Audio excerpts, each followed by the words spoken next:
세상의 모든 지식 언더스탠딩. 네. 자, 언더스탠딩 오늘도 재미있는 주제를 준비하려고 하다가 실패한 모양입니다. 실패했나요? 농담입니다. 실패할 리가 있습니까? 그렇죠. 오늘은 제가 평소에 궁금하던 거를 하나 파헤치는 것 같습니다.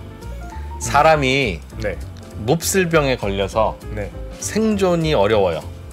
그러면 대체로는 이제 사망에 이르지만 약을 막 맞아요. 가끔씩은 얘를 냉동인간으로 만들어놨다가 나중에 세월 좋아져서 요걸 고칠 수 있는 약이 발명되는 시절이 오면 그때 얘를 깨워서 어떻게 하면 되지 않겠냐, 그런 상상하잖아요. 영화에서나 나올 법한. 아직 인간은 그게 불가능한데 기업들은 가끔 그러는 경우가 있습니다. 굉장히 그 고용 규모도 크고 뭐 국가 발전에 중요하거나 아니면 선거를 앞두고 그 동네 민심이 좀 흉흉하거나 그러면 분명히 죽어야 할 기업인데 그냥 냉동시켜놔요. 냉동. 그러다가 이제 몇 년 후에 깨워서 그렇죠. 그래서 이제 다시 또 살리기도 하고 팔기도 하고 하는 일들이 벌어지는데, HMM이라고 하는 흠슬라라고 불려서 또 한데. 그렇죠. 그게 아마 현대상선이었을 겁니다. 오천이 현대상선이죠. 그 회사가 그런 일을 당했어요. 글쎄, 죽었는데 안 죽였어 정부가. 냉동된 것까지는 아니지 않나요? 하여튼 뭐 저는 그렇게 생각합니다. 그래서 요즘 그 친구가 이제 괜찮아져서 다시 깨어나서 이제 좀 그 정신을 차리려고 하는데, 하여튼 그 얘기를 좀 해볼 겁니다. 뭐 빠르면 오늘, 뭐 이르면 내일 매각 공고가 나온다는 언론 보도도 나왔더라고요. 근데 이걸 왜 파는지 갑자기 그 이상하잖아요. 나는 그냥 흠슬라가 돈 많이 버는 해운 회사인 줄 알았는데 왜 갑자기 팔아? 왜, 뭔데? 정부가 주인이라? 그러니까 그 히스토리도 사실 잘 몰라요, 우리는. 그러니까 그 얘기부터 시작해서 왜 팔아야 되는지, 팔면 뭐 어떤 조건이 붙는 건지, 하여튼 복잡한 얘기가 많답니다. 근데 다들 이제 해운사 하나씩은 다들 이제 갖고 계시거나 가질 예정이시잖아요. 그러니까 오늘 것도 잘 알아두셔야, 이게 해운사는 자칫하면 이렇게 잘 죽어요. 그렇죠. 워낙 그래서 업다운이 심해서 요거 이제 애완 기업으로 하나씩 키우려면 요거 알아두셔야 됩니다. 잠시 후에 코리아 모니터의 김수원 편집장 모시고 해운사 관리하는 법, 이런 걸로 한번 배워보겠습니다. 기업 해부 장인이시죠? 그렇죠. 예리한 칼날의 소유자, 국민 편집장, 코리아 모니터의 김수원 편집장님 모시겠습니다. 어서 오세요. 안녕하십니까? 안녕하세요. 어제 오늘 좀 피가 살짝 튀었네요. 오세요? 아닙니다.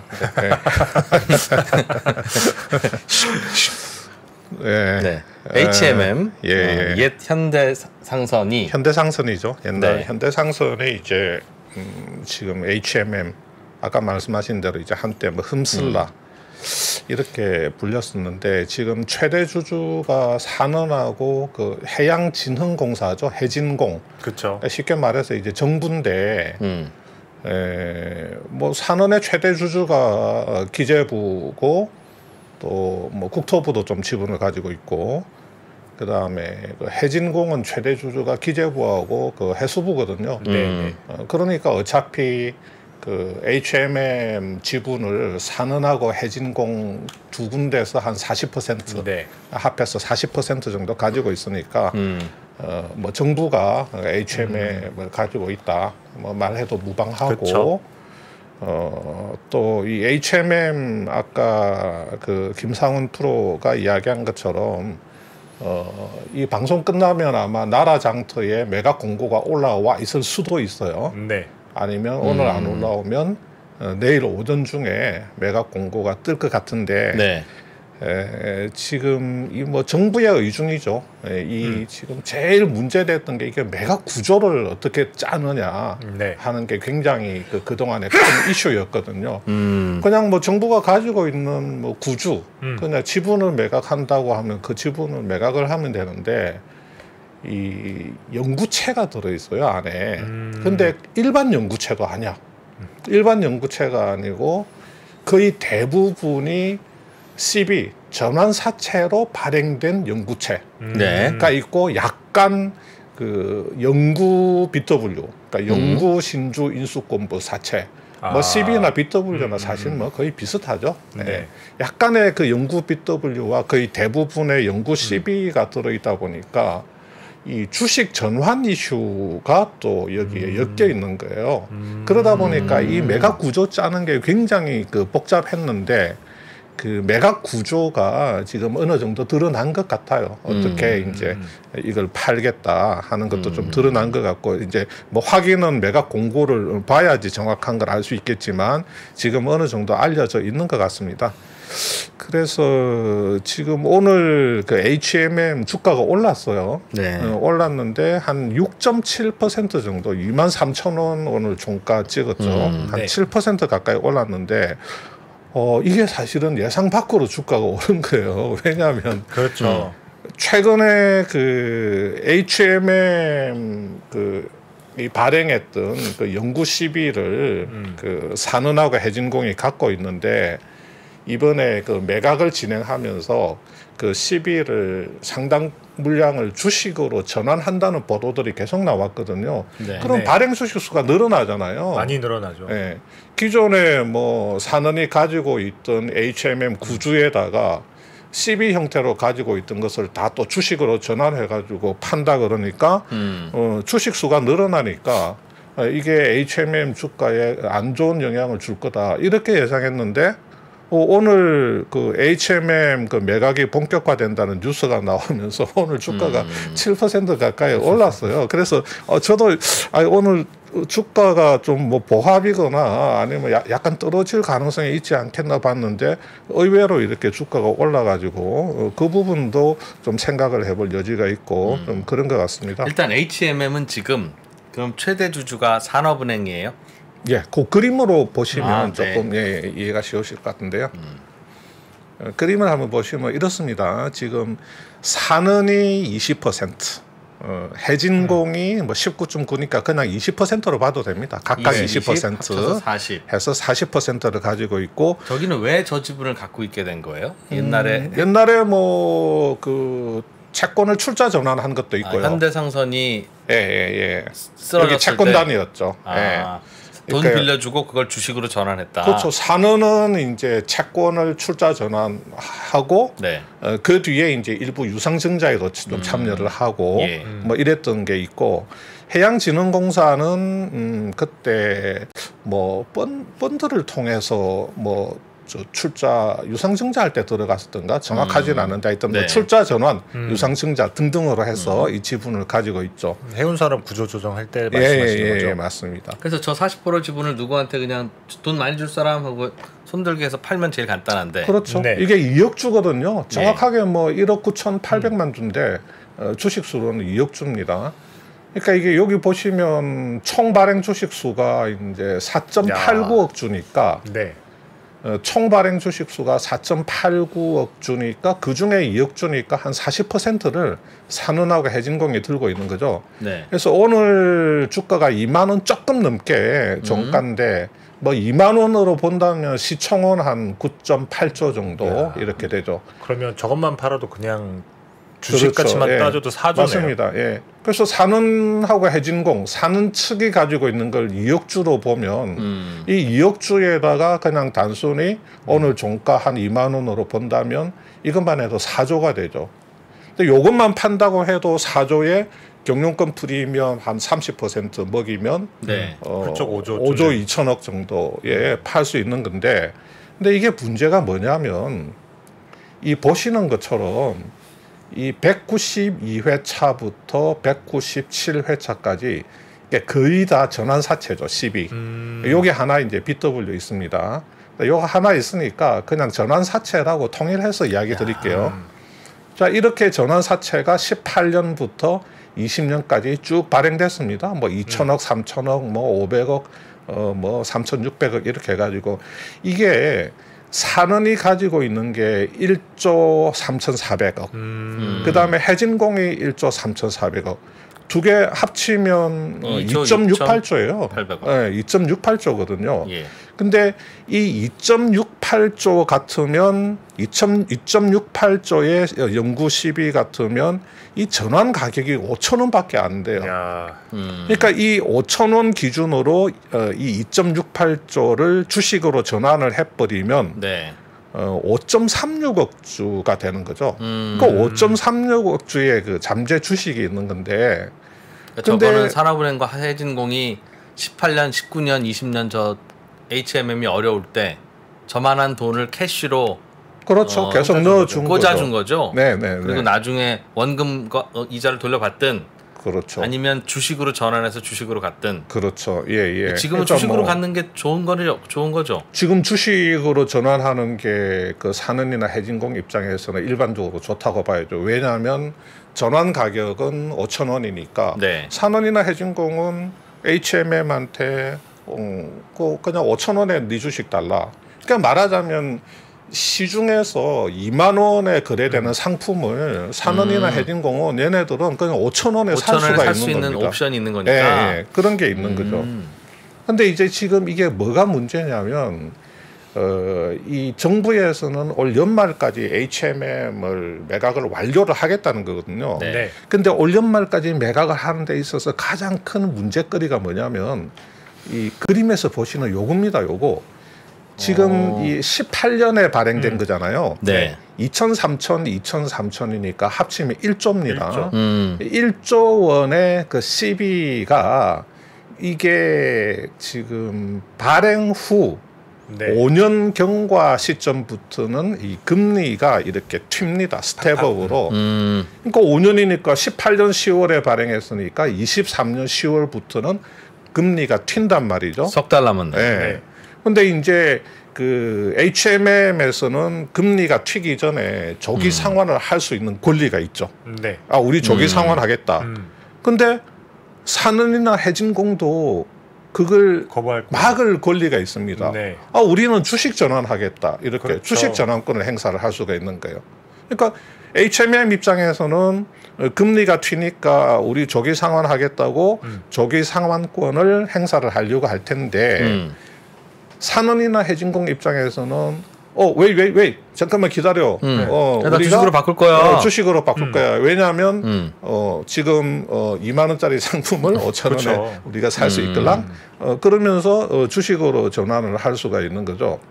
그러니까 지금 10월 달에 그 조기 상환권하고 그 주식 전환권 요거 이제 갈림길인데 네. 10월 달이니까 한 달 전에 이제 각자 의사 표시를 해야죠. HMM은 우리는 조기 상환하겠다. 그러면 산은이나 해진공은 아니다. 이거 주식 전환하겠다. 우리는. 그러니까 10월이니까 한 달 앞에 9월 달에. 그러니까 9월 달에 이제 그 의사 표시를 해야 되는데 네. 지금 올해 매각 이슈가 있잖아요. 네. 그러면 매각을 앞두고 과연 정부에서 요 1조 원어치의 그 CB, 연구 CB 물량을 어떻게 처리할 것인가, 이 매각 구조에 이걸 어떻게 집어넣을 것인가 하는 게 이제 큰 이슈였는데 지금 이제 일부 보도가 나오고 거의 뭐 정설로 굳어진 거는 HMM이 조기 상환을 하고 싶어도 네. 그냥 그 산은하고 해진공에서 이 1조 원어치의 CB를 주식으로 전환해가지고 앞에서 구주 가지고 있었죠. 구주 그 2억주. 구주 2억주하고 요 1조 원을 5천 원으로 전환하게 되면 요것도 2억주거든요. 그러니까 구주 2억주하고 이번에 그 신주 이제 전환 신주 2억주하고 4억주. 총 4억주를 매각을 하겠다. 이런 구조로 그 매각 스킴이 짜여졌다는 게 지금까지 이제 정설이고 아마 좀 이따가 매각 공고 또는 내일 아침에 매각 공고에 보면 그렇게 나와 있을 것 같습니다. 그러니까 뭐 그럼 얼마나 되나요? 그러면 지금 2만 원 기준으로 보면 네. 구주 2억주, 2만 원 곱하기 2억주 4조. 네. 그다음에 전환 신주 2억주 역시 2만 원 곱해버리면 4조 원. 그래서 8조. 4조 원하고 4조 원 더하면 8조. 단순 계산으로 8조 원이 되는 거고 네.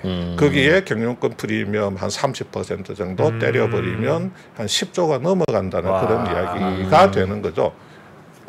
야, 10조면 팔리기가 쉽지 않겠네요. 10조면 글쎄요. 10조면 안 팔릴 것 같은데요. 그러니까 그러니까요. 이제 정부에서 지금 그 한경 보도에도 나왔지만 네. 이 4억 주를 이 떠가는 쪽에서 인수하는 쪽에서 너네들 무조건 4억 주를 갖고 가라 이게 아니고 어느 정도 좀 유도리를 둬 가지고 뭐 지금은 예, 여유가 되는 대로 가져가고 좀 서로 협상에 의해서 4억 주 전체가 아닌 일부 물량만 그 가져가도 되도록 매각 구조를 짰다고 그렇게 알려져 있습니다. 정확한 그 수치는 어느 정도 이 4억 주 중에서 몇 억 주부터 몇 억 주까지 이렇게 어느 정도 레인지를 정했는지는 모르겠지만 정부에서는 그 좀 매각 지분의 그 유도리를 두는 걸로 그렇게 알려져 있습니다. 그 아파트 분양 방식에서 차용한 계약금, 중도금 뭐 이런 식으로 해서 나눠서 지금 그런 말하자면 그런 식이긴 한데 우리 지분을 할부로 사가. 일정 부분은 떠가고 그 남아 있는 거. 네. 남아 있는 거는 뭔가 또 이렇게 그 옵션 계약을 해가지고 풀어 나가는 식으로 돼 있거든요. 제가 네. 뒤에서 조금 설명을 예, 드리겠습니다. 예. 그래서 지금 이게 뭐가 문제냐면요. 이 그리 이제 보시면 이겁니다. 그러니까 지금 주식 전환 가격보다도 이 주가가 많이 높죠. 예. 그러니까 당연히 산은이나 해진공 입장에서는 그 주식으로 전환하고자 하는 욕구가 이제 커질 수밖에 없는 거고. 그리고 저거 안 하면 나라 돈인데 왜 너희들이 맘대로 저거 주식 전환 안 하고 5천 원 받고 땡쳐주냐? 뭐 그런 논란이 또 배임이야. 있죠. 뭐 그런 그럴 수 사람이 있겠죠. 나올려지. 3년 전에 제가 산은 출입할 때 비슷한 일이 있었죠. 그때는 파는 건 아니었는데 전환할 게 있어가지고 그때 당시에도 이게 한꺼번에 물량이 나오면 주가가 팍 떨어진다고 그래서 많이 걱정을 했는데 당시 사는 회장께서 이거 안 하면 우리 배임이다. 그래서 결국엔 전환을 했던 걸로 저는 기억을 해요. 네, 그러니까 그때 그 당시에 그 이동걸 사는 회장이 네. 전환했을 때 상당한 차익이 예상되는데 네. 뭐 전환하지 않으면 배임이다 이런 식으로 이제 발언을 하셨죠. 근데 이게 정말 그렇습니다. 이게 뭐가 문제냐면요. 그 2006년도에 그 당시에 그 대우건설을 정부에서 매각을 하잖아요. 네네. 그때 대우건설 그 이 캠코 자산관리공사가 뭐 한 40몇 %, 네. 뭐 우리은행, 뭐 국민은행하고 일부 뭐 그 당시에 뭐 정리금융공사라고 있었습니다. 지금도 네. 있는지 모르겠는데 그런 데들 다 합쳐가지고 지분이 70%가 됐어요. 대우건설 지분이. 네. 근데 그때 다들 아시는 것처럼 금호그룹이 금호 계열사들이 쫙 모여가지고 컨소시엄을 구성해가지고 그 70% 지분을 인수를 해요. 네. 근데 그때 금호가 돈이 별로 없으니까 그 소위 말하는 그 FI를 그랬죠. 그 재무적 투자자, 네, 파이낸셜 인베스트 돈을 얼마를 끌어들이냐면 3.9조를 끌어들여요. 그리고 금호그룹에서 딸딸딸 끌고 모으고 빌리고 해가지고 2.5조 해가지고 6.4조를 만들어서 대우건설 지분 70%를 인수를 한단 말이에요. 네. 네. 그때 이제 FI로 참여한 게 뭐 미래셋도 있고 뭐 칸서스 자산운용 또 그때도 은행도 있었고 뭐 국민은행도 있었고 그렇게 했는데 사실 금호 입장에서는 어땠겠어요? 70% 지분이 다 필요 없었다고요. 네. 70% 다 필요 없고 예를 들어서 일반적으로 우리가 한 40% 아니면 한 50% 플러스 한 주만 해도 그 지배력을 가질 수 있단 말이에요. 그쵸. 근데 정부에서 야 70% 아니면 우리 안 팔아. 근데 박삼구 회장이 안달이 난 거야. 대우건설을 너무 갖고 싶은 거지. 그러니까 우리 쪽 애들보다도 대우건설 애들이 너무너무 똑똑하고 사실은 금호건설보다는 대우건설이 그 당시에 월등했으니까.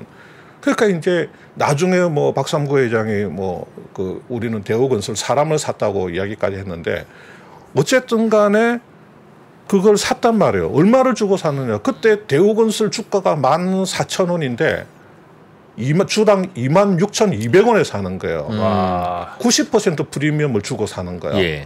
그 다음에 그 FI로 참여한 3조 9천억 원을 투자해준 그 FI들한테는 얼마를 보장을 해주냐면 너네들이 나중에 우리 금호에 팔 수 있는 가격, 팔 수 있는 권리 34,000원.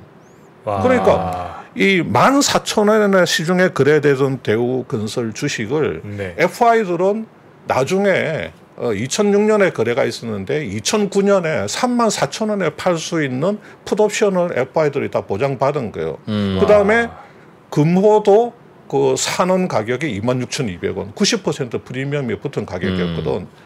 그러니까 정부는 공적 자금의 회수의 극대화에 매달린 거죠. 네. 그러니까 이제 박삼구 회장이 사고 싶어서 막 안 달라 했으니까 야 70% 다 사. 그러니까 이제 너무 사고 싶으니까 그냥 FI들 무리를 내서 금호가 2.5조밖에 동원을 못했는데 그보다도 훨씬 많은 3.9조 원을 FI들 돈을 태워가지고 그렇게 6.4조를 만들어서 인수를 했단 말이에요. 그러니까 정부는 그때 그 매각을 총괄적으로 지휘한 그 재경부 공적자금관리위원회 공자위의 공무원들은 이거 금호에 딱 대우건설 70% 6.4조에 딱 팔고 나서 해외 연수도 가고 승진도 하고 쫙 잘 팔았으니까 네, 그렇게 진짜 잘 팔았죠. 간 거거든요. 그러니까 뭐 이 공적 자금이 들어간 거는 이 뭐 공무원들이나 이런 분들은 이걸 최대한 회수하는 걸 목표로 하는 거지. 그렇죠. 뭐 주가가 어떻고 뭐 주주가 어떻고 뭐 이런 거 생각 안 하는 거예요. 맞습니다. 왜? 세금이니까. 나중에 감사 걸리면 나중에 감사원에서 감사 와가지고 야 이거 왜 이렇게 팔았지?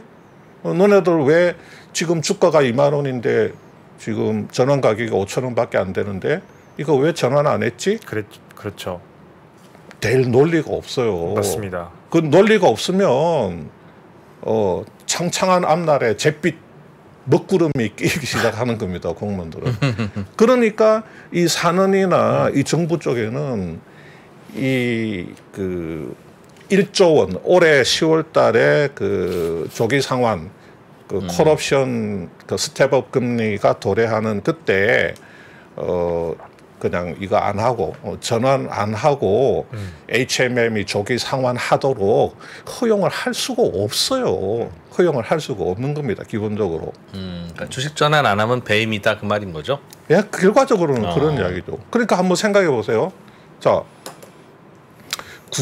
구주가 지금 주가 기준으로 2조죠. 네. 2조. 그다음에 전환 신주가 또 2조. 2억주. 2억주니까 4조. 4조 해서 이게 8조인데, 그죠? 지금 2만 원 기준으로 4조 해서 그냥 단순해서 8조인데, 자, 이걸 안 해. 이걸 전환을 안 해. 그러면 얼마 회수할 수 있어요? 그러면 2억주 해서 4조 팔고 하고, 그 다음에 1조 원 조기 상환 받죠. 5조. 1조 하면 5조예요. 3조가 날아가는. 그렇죠. 8조를 회수할 수 있는 거를 너는 왜 5조밖에 회수 못했냐 이런 식으로 치고 들어오면 뭐 답이 안 나오는 거죠. 그렇죠. 그러면 방어할 수 있는 논리는 뭐냐면 그 12.1조를 주식으로 전환했을 때 주가가 훅 맛이 갑니다. 그래서 그 질문을 좀 드려보려고 그랬어요. 더 우리가 더 손해입니다는 논리가 가져야 되는데 그러면 지금 2만 원짜리인데 예를 들어서 이 1조 물량의 시비를 주식으로 전환을 했는데 이게 주가가 15,000원으로 떨어졌다. 가정을 해서 그러면 자 구주는 15,000원에 2억주 3조 전환 신주는 15,000원에 3조. 그러면 6조 되잖아요. 그래도 15,000원까지 가도 돈은 6조가 되잖아요. 그러니까 전환하는 6조. 순간 주가가 5,000원으로 떨어지지 않는 한 뭐 전환을 해야 된다. 그렇죠. 뭐 한 거의 12,000원 하여튼 뭐 굉장히 엄청나게 주가가 폭락할 거라는 엄청나게 주가가 거의 거의 12,000원 정도, 13,000원이나 12,000원 정도, 12,000원 이하로 떨어질 가능성이 매우 높기 때문에 우리가 주식 전환보다는 차라리 그냥 구주만 2억 주 4조 원 해서 네. 경영권 프리미엄 때려가지고 뭐 한 5조 원에 그 팔고 뭐 또 이렇게 그 받았다. 1조 받아서 대충 뭐 한 6조 정도 만들었습니다. 이렇게 돼야 되는데 명확하게 주가가 그렇게 엄청나게 떨어질 거라는 그 논리를 내세울 수가 없으면 그렇죠. 나중에 그러네. 감사라도 훅 들어오게 되면 아주 그 설명이 애매하니 설명 논리가 그냥 없게 주가가 되죠. 2만 원이라서 전환 가격이 5천 원이니까 우리는 이득 보고 팔고 싶어서 팔았습니다. 그렇죠. 주가에 어떻게 됐든 그거 난 잘 모르겠고요. 그렇죠. 라고 하는 게 설명이 네. 쉽다. 그러니까 뭐 사는이나 이 사람들이 이 전환을 하지 않을 것이라고 기대를 하기는 우리가 애초부터 너무 어려운 상황이거든요. 그래서 이제 다시 한번 그 화면을 좀 보시면, 네. 자, 근데 이 뭐냐면 그런데 전환 물량이 너무 많아요. 그러니까 전환 시의 주가 악영향에 대한 우려는 사실은 크긴 컸어요. 근데 HMM은 또 현금이 많아요. 그러니까 현금으로 조기 상환이 충분히 가능한 겁니다. 네. 현금으로 조기 상환이 충분히 가능한데 전환 가격하고 주가가 그래도 뭐 요만큼 갭이 벌어졌어야지 그래야지 뭐 이렇게 HMM 쪽에서도 좀 더 적극적으로 해볼 텐데 이 전환 가격 5,000원 대비해서 주가가 지금 2만 원이니까 이게 너무 갭이 큰 거예요.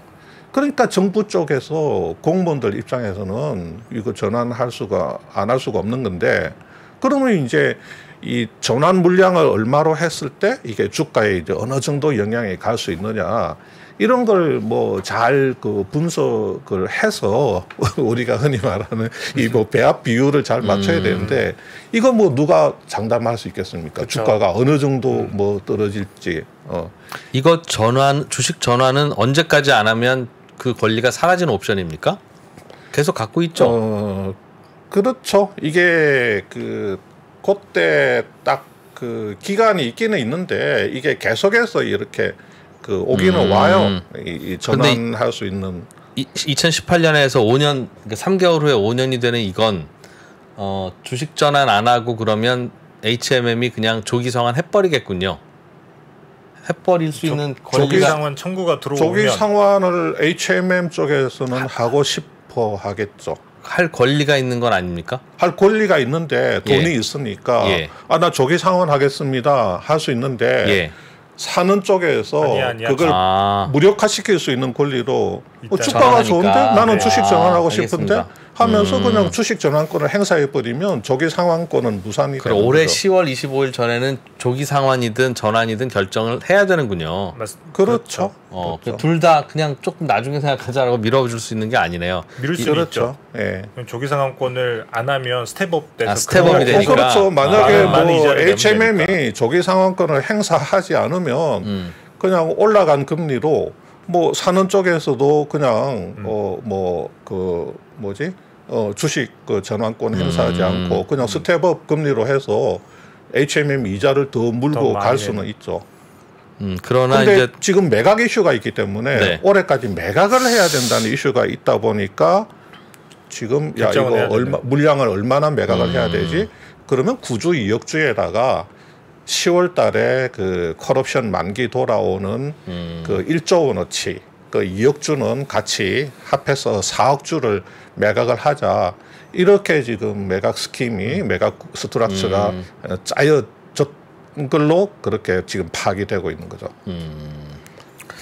조기 상환이든 주식 전환이든 해야 되는 것 같습니다. 10월 25일이 되면 10월 24일에서 10월 25일 자정되는 순간에 그때까지 사느니 주식 전환 요구를 안 하면 HMM이 새벽 0시 1분에 전화해서 조기 상환한다?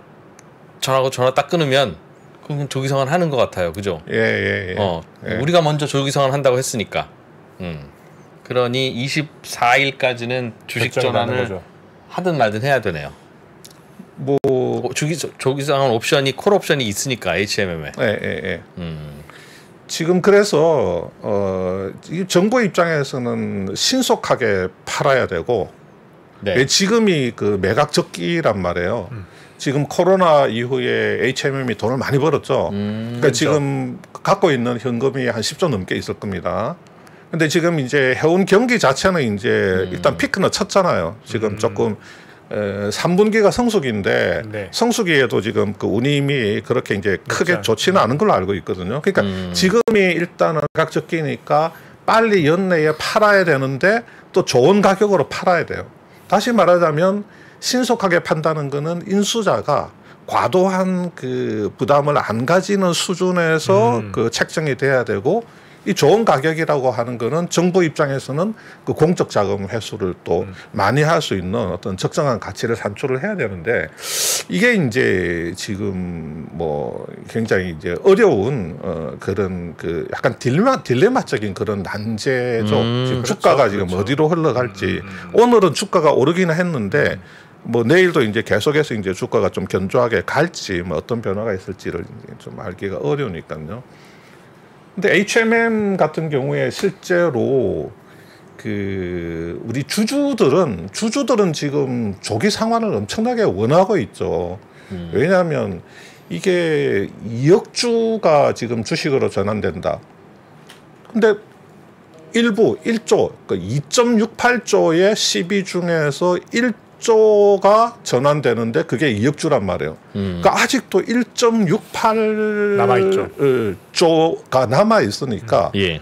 그것까지 다 합치면 앞에서 보신 것처럼 5.36억 주가 되죠. 그러니까 너무 물량이 많으니까 회사가 돈이 없으면 모르겠는데 돈이 있으니까 충분한 그 캐시가 있으니까 주식이 그렇게 무지막지하게 늘어나는 것보다는 회사의 자금으로 조기 상환을 해버리는 게 훨씬 낫다고 이제 주주들은 그걸 희망하고 있는데 정부에서는 그 1.68조는 뭐 일단은 보류를 해놓고 일단은 1조 원어치 2억 주는 이번에 매각을 하는 걸로.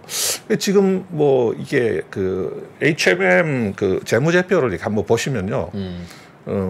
회사가 뭐 사실 굉장히 여력이 됩니다. 이게 보시면 20년, 21년, 22년 오면서 현금하고 현금성 자산이 지금 작년 말 기준으로 이게 이제 4.9조인데 이 밑에 보시면 기타 유동금융 자산 있잖아요. 네. 이게 쉽게 말하면 아마 단기금융 상품쯤 될 겁니다. 단기금융 상품이 지금 한 7조 정도 있는 겁니다. 이렇게. 그러니까 12조가 있는 거네요. 작년 말 기준으로 이게 7하고 5 하면 거의 12조 가까운 그 유동성을 가지고 있거든요. 근데 이게 1분기 말, 그러니까 1분기 말 기준으로 보면 현금하고 현금성 자산은 조금 줄어서 한 뭐 2.3조 정도 되는데 밑에 그 단기금융 상품이 그날 10조 가까이 되잖아요. 그러니까 역시 지금 현재 12조. 한 12조의 거의 캐시 수준의 유동성을 이렇게 가지고 있습니다. 그리고 회사가 이게 이렇게 이제 현금 보유가 이게 짱짱해진 게 이 손이 돌아가는 걸 보면 코로나 때 20년, 21년, 22년 쭉 보면 단기 순이익이 20년에 지금 1,200억에서 21년에 5조 3천. 와, 이거 22년에 10조. 네. 뭐 영업이익도 뭐 9,800억에서 7조. 뭐 거의 10조. 이렇게 가니까 20년까지만 해도 회사의 결손이 이렇게 4.4조였어요. 그 결손이. 네. 이게 1년 만에 결손 구조에서 지금 이익잉여금 구조로 바뀌어버립니다. 이게 7,800억. 와. 그 다음에 10조. 다시 1년 만에 이익잉여금이 이제 10조까지 늘어나 버리는 게 엄청나게 그 드라마틱한 그 이 변화를 보인. 그러니까 이 코로나 3년 동안에 그 이 해운 선사들이 이 재무제표가 이렇게 변한 거예요. 해운업 경영은 저건 그냥 막아야 되는 거네요. 사실상 도박 같은 거네요, 그냥. 근데 이런 일이 또 뭐 있을까 싶어서 약간 뭐 이렇게 경기 사이클이 있는 업종이긴 한데 버티는 노하우가 있겠죠. 세상에. 그러니까 저 코로나 3년 동안에 뭐 집집마다 뭐 이거 사고 저거 사고 뭐 어마어마하게 뭐 많이들 샀잖아요. 그게 다 이제.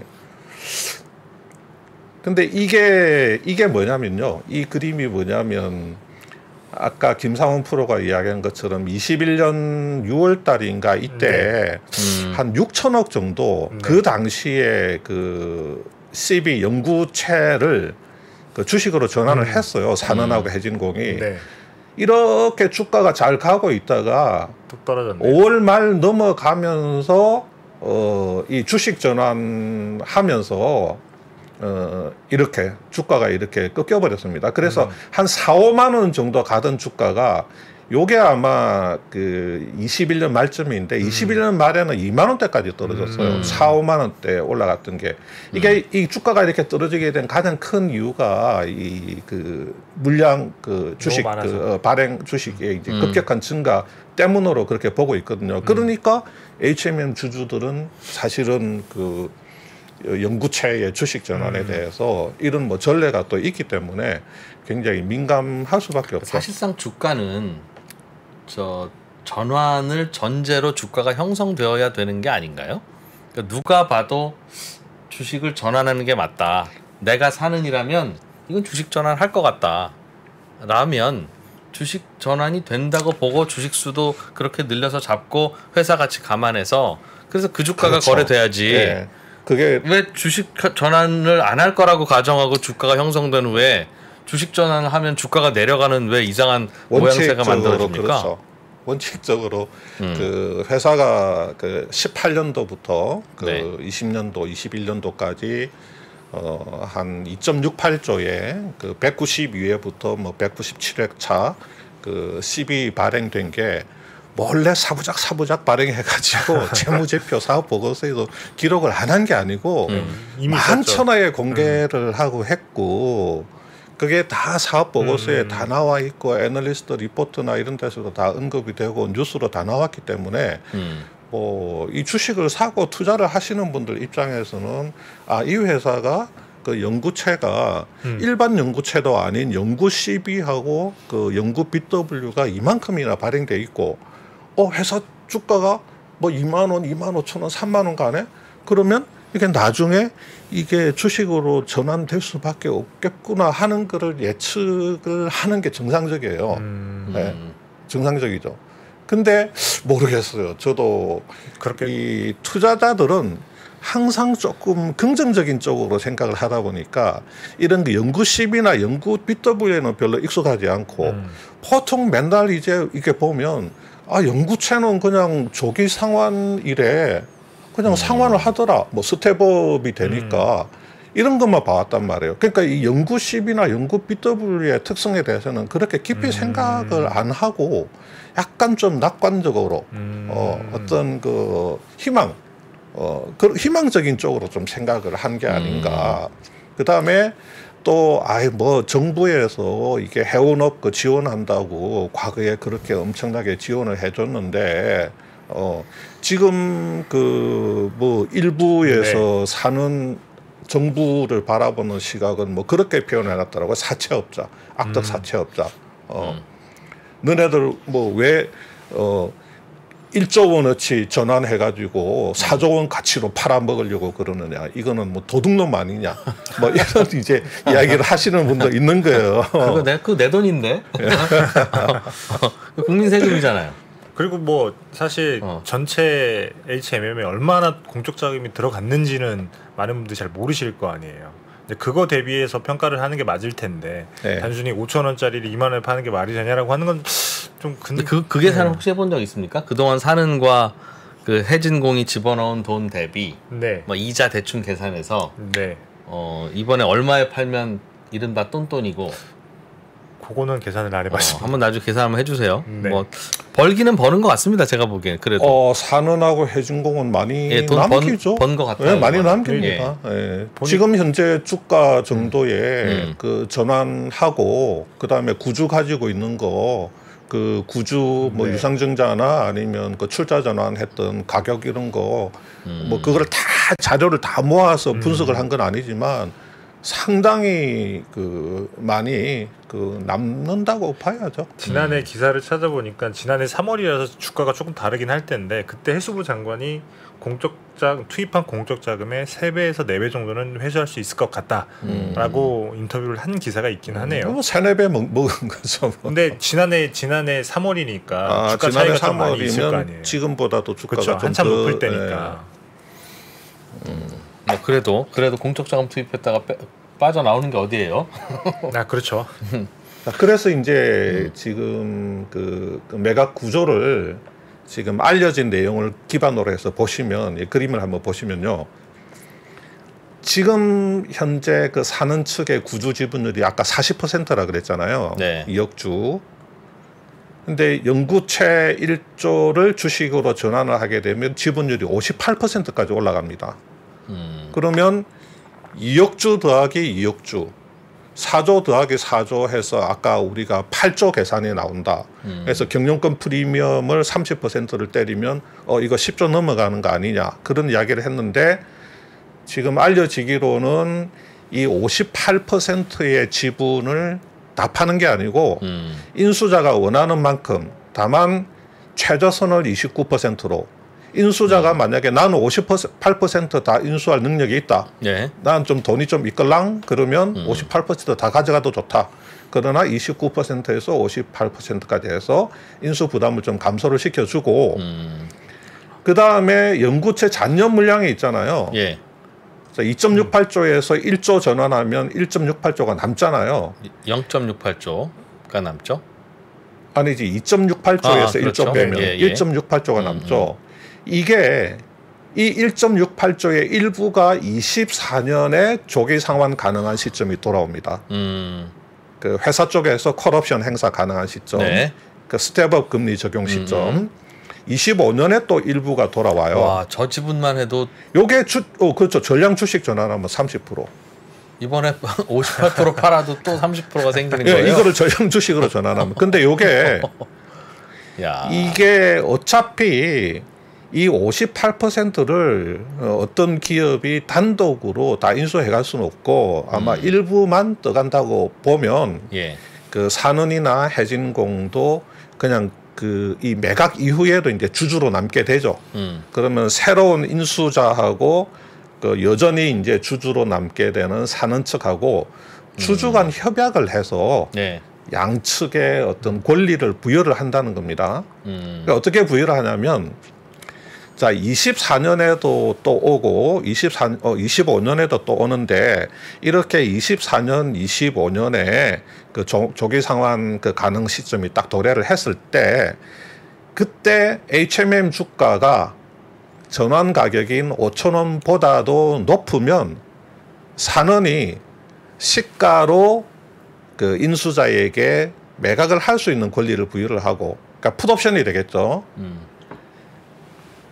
전환 가격인 5,000원보다도 HMM 주가가 낮으면 인수자가 산은으로부터 시가에 살 수 있는 권리, 콜옵션 이렇게 거래를 하기로 했다라고 알려져 있습니다. 지금 제가 확인을 해본 건 아니고 공식적으로 이렇게 알려져 있습니다. 그래서 남은 물량은 이렇게 처리를 한다는 거죠. 그러니까 인수자 입장에서는 일단은 그 인수 물량에 대한 부담을 좀 들면서 차후에 남게 되는 1.68조의 연구체 잔여 물량에 대해서는 이런 콜옵션이나 풋옵션 거래의 기회를 이렇게 줘서 이 1.8조에 대해서도 일종의 이제 잔여 물량에 대해서도 뭐 옵션을 좀 적용을 한다. 예. 이렇게 이제 좀 알려져 이야기가 있습니다. 돌고 있다고요. 매각 공고가 나오긴 한 것 같은데 자세한 내용까지는 안 나왔나 보네요. 말씀하신 것처럼 일단 사업주가 매각 대상인데 나중에 이제 인수를 하겠다고 의향을 표시한 사람들이 오면 그 안에서 네가 얼마 따고 할지 이런 것들 아마 계획을 받지 않을까. 매각 공고에는 그냥 일단 사업주가 매각 대상. 그다음에 나머지 1.68억 주는 차후에 전환을 해서 다른 방법을 찾겠다 이렇게 나와 있나 보네요. 그러니까 지금 아까 말한 대로 이제 저 물량의 1.68조 원어치의 물량에 대해서는 그 옵션을 적용하겠다 그건데 그 오늘 주가가 아까 한 7% 가까이 이제 뛰었잖아요. 네. 그래서 뭐 이게 왜 뛰었는지 사실은 저는 정확하게는 모르겠는데 HMM이 뭐 산은의 품을 벗어나는 거, 매각되는 거, 민영화되는 거 그 자체가 그냥 호재다. 뭐 이런 이야기도 좀 있고.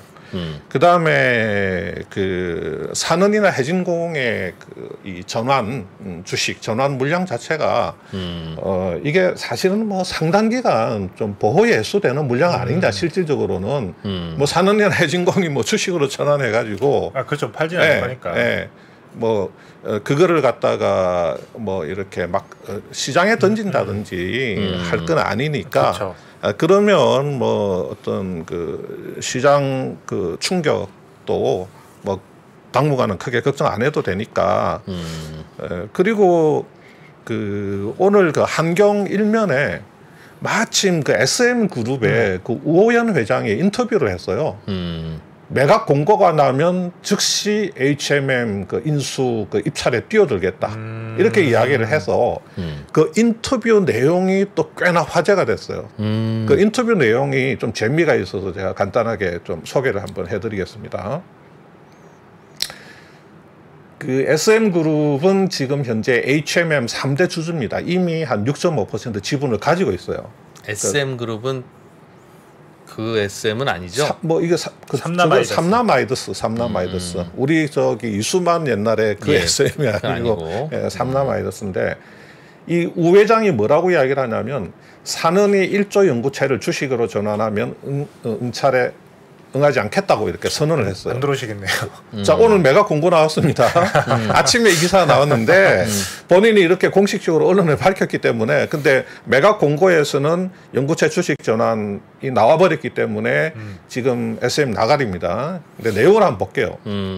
1조만 전환해도 인수 자금은 4조가 뛴다. 그러면 9주 8조에다가 전환한 1조 합치면 8조 들여서 HMM의 최대 주주가 된다는 이야기인데 그 돈 들여서 HMM 인수할 국내 그룹은 없을 것이다. 이렇게 이야기를 했거든요. 그러니까 우 회장의 계산은 뭐냐면 야 산은 쪽에 구주가 2억 주 있으니까 지금 주가 2만 원이면 4조 아니냐. 연구체 1조 전환하면 또 그 2억 주가 발행되는데 주가 2만 원이면 4조가 추가된다.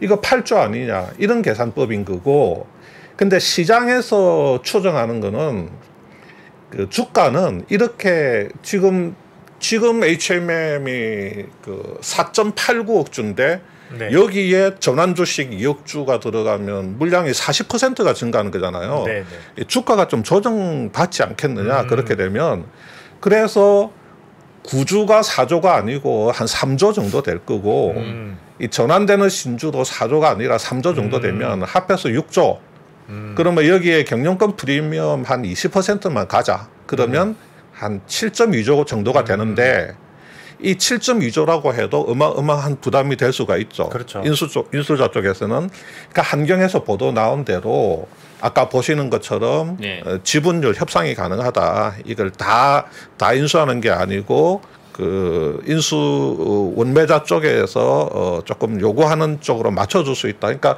지분율 협상이 가능하니까 이게 7.2조가 아니고 좀 낮추면 뭐 한 4조 아니면 뭐 4조 밑으로 아니면 뭐 4조 이렇게 안팎으로 맞출 수 있는 거 아니냐. 이렇게 이제 시장에서 이야기를 하고 있거든요. 근데 뭐 우 회장 같은 경우는 야 4조에 4조 뭐 8조 되니까 누가 8조 가지고 인수하느냐 하고 이제 본인이 그 한경 인터뷰에서 이제 확정을 지어버렸고 그다음에 이런 말씀도 하세요.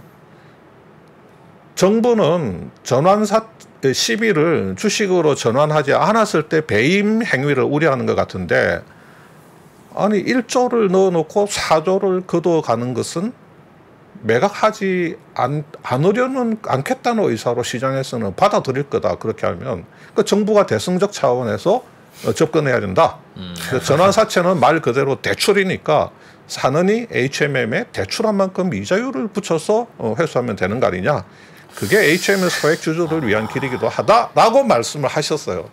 근데 이야기를 했는데 이 부분에 대해서는 저는 코멘트를 안 하겠습니다. 예. 예, 이 부분에 대해서는 그 코멘트를 안 하고 그 다음에 뭐라고 이야기했냐면 적정 인수가를 4조로 보고 있다. 최대로 봐도 4조 5천억이다. 근데 이것도 사실은 부담스러운 수준인데 4조 5천억에서 1원도 더 써낼 마음이 없다. 그래서 이제 SM그룹의 각 계열사 보유 현금하고 은행 대출 통해서 최대 4조 5천억까지는 우리가 마련할 수 있다. 이렇게 이야기를 했는데 한번 보세요. 자, 영구채를 전환하지 않는다. 네. 그러니까 우호연 회장은 영구채 전환하면 나는 안 하겠다 했으니 만약에 이 우 회장 희망대로 영구채 전환이 없다고 하면 주가 2만 원 기준으로 하면 현재 사는 쪽의 이역주 지분은 4조, 경영급 프리미엄 30% 하면 아까 말씀드린 대로 5.2조잖아요. 예. 자, 9월 달에 그러면 조기 상환 돌아오는 그 CB 1조는 당연히 HMM 그 보유 현금 가지고 상환을 하겠죠. 예. 그 다음에 내년에 또 후내년에 돌아오는 것도 HMM이 현금이 있으니까 그걸로 다 상환을 할 건데 그 다음에 또 뭐가 있냐면 HMM이 현금이 풍부하니까 HMM 보유 현금을 또 배당으로 받아갈 수가 있잖아요. 이 배당으로 받아가면 인수자금의 상당 부분이 회수가 가능한 겁니다. 그렇죠. 예. 예를 들어서 5.2조를 들여서 인수를 해가지고 뭐 배당으로 뭐 한 2조만 받아가도 3조만 받아가도 실질적인 인수 부담은 확 줄어드는 거죠. 확 줄어들죠. 예. 그러니까 지금 12조가 회사에 쌓여 있는 HMM을 4조 5천억에 먹겠다고 하는 건 좀 너무 싸게 가져가는 거 그렇죠. 아니냐. 그러니까 이거를 4조 5천억에서 단 한 푼도 나는 쓸 수 없다. 그러니까 이 전환 사채를 전혀 주식으로 전환하지 않는 조건에서 4조가 적정 가격인데 4.5조까지는 그래도 한번 써볼 수는 있는데 거기서 단 한 푼도 못 주겠다 이건데 지금 현재 주가 기준으로도 이게 단순 계산으로 4조가 나오고 그렇죠.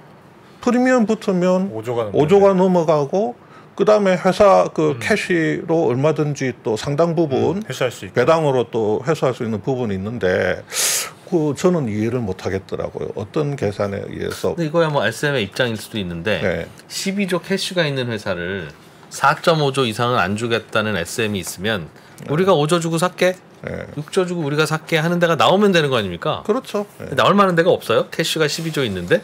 강석훈 회장 인터뷰한 거 보니까 우리가 사전에 태핑을 해봤는데 충분히 지금 팔 수 있겠다라는 생각에 계획을 세웠다라고 인터뷰를 했더라고요.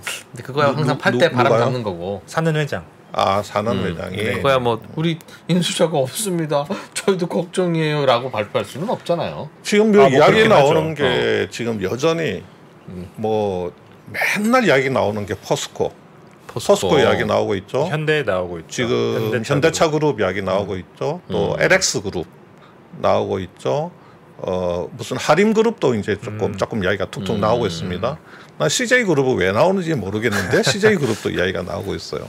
예, 뭐 이런 식으로 지금 이야기가 나오고 있고 여기 SM 그룹도 사실은 뭐 HMM 매각 이야기 나오면 단골. 왜냐하면 여기가 지금 현재 6% 가진 3대 주주기 때문에 네. 그리고 뭐 우호연 회장이 HMM에 대해서 지속적으로 이야기를 하다 보니까 그 SM도 이제 지금 이야기가 계속 나오고 이런 상황이죠. 복잡하네요 이게. 복잡합니다. 지금 그래서 여기 조금 뒤에 조금 더 보시면 이런 이야기를 하죠. HMM이 작년에 10조 이익을 낸 것만 보면 4조 5천억은 싸다고 할 수는 있는데 해운업의 호황 사이클이 끝났다고 작년에 끝났다고 우리는 판단하고 있고 우호연 회장 말입니다. 오랫동안 견뎌낼 회사가 HMM을 가져가야 되는데 우리가 인수하면 빚내지 않고 경영할 것이다. 뭐 이렇게 이야기를 또 했습니다. 우리가 뭘 하면 새우가 고래를 삼킨다고 이야기하는데 안 맞는 말이다. 어떻게 새우가 고래를 삼키나? 우리가 고래니까 고래를 삼킬 수 있는 거다. 예. 재밌는 말씀을 하셨더라고요. 뭐 SM 그룹을 무시하는 건 아닌데 사실 이거 좀 읽으면서 약간 빵 터지긴 했습니다. 예. 자신감이 넘치시는 자신감이 넘쳐요. 네. 그 다음에 이야기는 뭐 하라는지를 모르겠어요. HMM 인수에 실패하면 SM 상선 등 그 자기들 그룹이 갖고 있는 뭐 대한해운하고 몇 개 해운사 있잖아요. 네. 해운사 매각할 거래요. 매각을 그 고려하고 있다. 그 관심 보이는 외국 기업도 있다. 그래서 HMM 인수를 해야 규모의 경제가 되는데 규모의 경제가 안 되면 해운업에서 완전히 손 떼고 다른 사업할 거다. 실제로 그렇게 할 것이다. 이야기는 뭐하러 했는지 모르겠어요. 이거 그러니까 HMM 우리가 인수 실패하면 우리 해운업 접는다는 이야기 아닙니까? 그렇죠. 예. 이거 뭐하러 할까요? 이런 거? 이야기를? 그러니까 목적이 있을 것 같은데 짐작은 안 되네요. 저는 이걸 보면서 어떤 생각을 했냐면 이거 SM그룹이 되게 어려운 모양이다. 상황이 되게 안 좋은 모양이다. 그런 생각을 했는데 글쎄요. 이런 이야기를 그 언론에 공식적으로 하게 되면 여기 직원들 어떡합니까?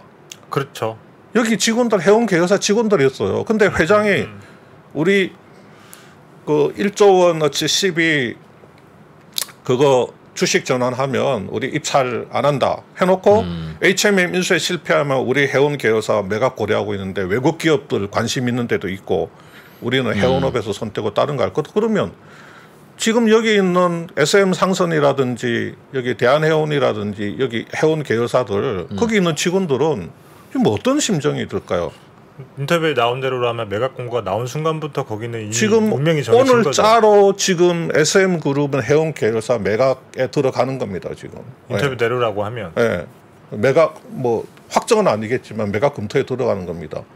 아니 회장이 왜 이렇게 자기 그 회사를 이렇게 함부로 그 이야기를 하는 거죠? 전반적으로 근데 해운업 업황이 안 좋아질 거고 쉽지 않으니 이거 HMM 비싸게 팔라 생각하지 마세요. 우리나 하니까 4조 5천 드리는 겁니다. 두고 보세요. 우리도 지금 우리 사업도 접을까 말까 하는데 이걸 어떻게 10조 원에 팝니까? 좀 정신 좀 차려봐요 여러분. 이 얘기 한 거겠죠? 그 이야기를 하는 건 좋은데 달려있는 식구들을 생각을 해야죠. 이거는 바람직하다고 볼 수는 없죠. 가서 이런 얘기 할 건데 동의하지 마. 기본적으로 이거는 제 생각엔 사는이 이 갖고 있는 전환사채를 상식적이라면 당연히 주식 전환을 해야 되는데 주식 전환을 안 할 수도 있다는, 그러니까 뭔가 여론이 비등하고 뭐 소액주주가 막 그렇게 하면 뭐 그렇기도 한다는 가정이 주주들의 머릿속에도 있고 시장에서도 있고 해서 주가가 그게 주식 전환 안 할 수도 있다는 수준으로 형성된 게 문제라고 생각합니다. 이거 저는. 상식적으로 이건 당연히 하는 거지. 그렇죠. 이건 당연히 배임이고 이걸 안 하면 HMM 주주들의 주머니 속으로 HMM 주주가 아닌 국민들의 돈이 들어가는 셈이 된 건데 그동안 뭐 산업은행이 얼마를 이익을 받건 어쨌건 간에 또 그 돈으로 또 다른 기업들 구하러 가서 손해도 봐야 되잖아요. 앞으로도.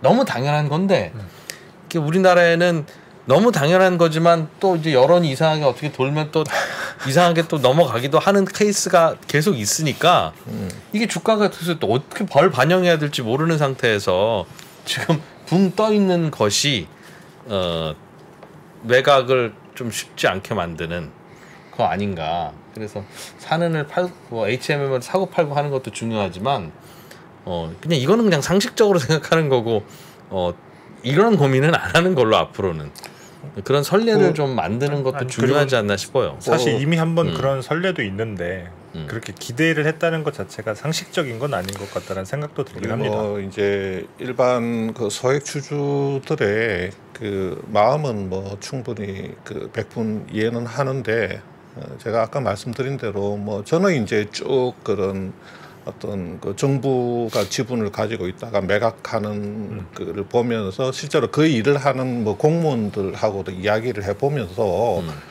이 사람들은 지금 공적 자금 회수 극대화가 제일 중요한 거고 이걸 제대로 못했을 경우에 벌써 어떤 뭐 감사원 감사라든지 좀 자기 앞길에 대한 그런 것까지 이제 다 고려를 하기 때문에 그런 걸 좀 알잖아요. 근데 우리 주주분들은 계속 항상 너무 희망적으로 혹시 안 할 수도 있지 않을까? 그러니까 그게 당연히 뭐 주식 전환하는 거야라고 생각했다면 지금 주가에 이미 다 주식 전환하는 걸로 반영이 되어 있을 것이고 그럼 주식 전환해도 주가가 안 떨어지잖아요. 그거 다 반영된 거야. 그렇죠. 나왔구나 이렇게. 그러면 아마도 뭐 지금 이 주가는 아닐지도 모릅니다. 그러면 어이구 다 주식 전환 해봤는데도 주가가 별로 안 높으니까 우리 한 5조에 팔아야 되나 보다. 5조에 사갈 사람 하고 팔 수도 있죠. 그거는 뭐 그 기업 가치에 따라 다른데 지금은 그 희망이 반영되어서 주가가 높게 형성되니 그게 이제 진정한 기업 가치가 얼마인지가 상장사니까 그 주가를 반영 안 할 수도 없고 하자니 좀 애매하고 뭐 현금 갖고 있는 거 생각하면 또 좀 높아질 것 같고 뭐 그런 상황이 아닌가. 그렇죠. 어떻게 생각하십니까? 네. 저요. 아무튼 뭐 숙연해지지. 예, 오늘은 여기까지. 네. 발표는 났다는 거죠? 네, 매각 공고는 났다고 합니다. 4억 주를 파는 걸로. 이번에 주인을 못 찾으면 어떻게 됩니까? 못 찾으면 뭐 주가가 2만 원이고 이 정도 시가총액인데 다들 저요라고 손든 친구가 뭐 4조 5천억에 사겠습니다라고 했다면 못 파는 거죠? 그렇죠. 못 파는 거죠. 못 팔면 계속 가지고 있다가 나중에 못 팔면 계속 가지고 있다가 이제 가지고 있다가 팔아야겠죠. 나중에 또 뭐 기회 봐서 또 팔든지 하죠. 대우조선해양처럼. 뭐 아시아나도 마찬가지고. 알겠습니다. 회사가 갖고 있는 돈으로 산은과 이건 어떻습니까? 산은과 해진공이 다 주식 전환하고 그 주식을 시장에다 파는데 그때 그냥 내버려두면 하한가가니까 그러면 안 되고 그 돈을 회사가 갖고 있는 12조로 그것을 자사주로 매입해 버리면 어떻습니까? 그거는 뭐 논리적으로는 가능하죠. 네. 이론적으로는 가능합니다. 만약에 그게 시장에 그 주식이 뿌려지고 그러니까 회사는 돈이 있으니까 그걸 그 자사주 매입 형태로 흡수를 하는 거예요. 산은과 해진공 지분을 블록딜로 회사가 자사주로 사고 정부는 팔고 그렇게 해서 정부는 회수하고 그 자사주를 제가 알기로는 그렇게 블록딜 형태로 그러니까 시장에서 불특정 다수를 대상으로 자사주 매입은 할 수는 있는데 자사주를 그렇게 블록딜 형태로 하지는 못하는 걸로 알고 있거든요. 그러니까 이 산원에서 이 전환한 주식이 이렇게 시장으로 뿌려지고 이 시장에서 뿌려진 주식을 자사주 매입 형태로 그렇게 불특정 주주를 상대로 특정 주주의 매집을 할 수는 있는데 특정 주주가 이렇게 전환해서 갖고 간 자사주를 우리가 블록딜로 흡수를 한다. 그거는 제가 알기로는 못하는 걸로 알고 있습니다. 제가 알기로는. 제가 배운 게 짧다 보니 막 좀 무리한 상상을 했나 봅니다. 네, 제가 알기로는 그렇습니다. 코리아포니트의 김수원 편집장님, HMM의 매각 관련한 속사정 잘 배웠습니다. 고맙습니다. 예, 감사합니다. 네, 저희는 여기서 또 마무리하고 7시 45분에 다시 찾아오겠습니다. 양안 전쟁이 발생한다면 미사일과 공군기는 이쪽에서 많이 돌아다닐지 몰라도 육상전은 한반도가 불바다가 될 가능성이 더 크다고 생각합니다.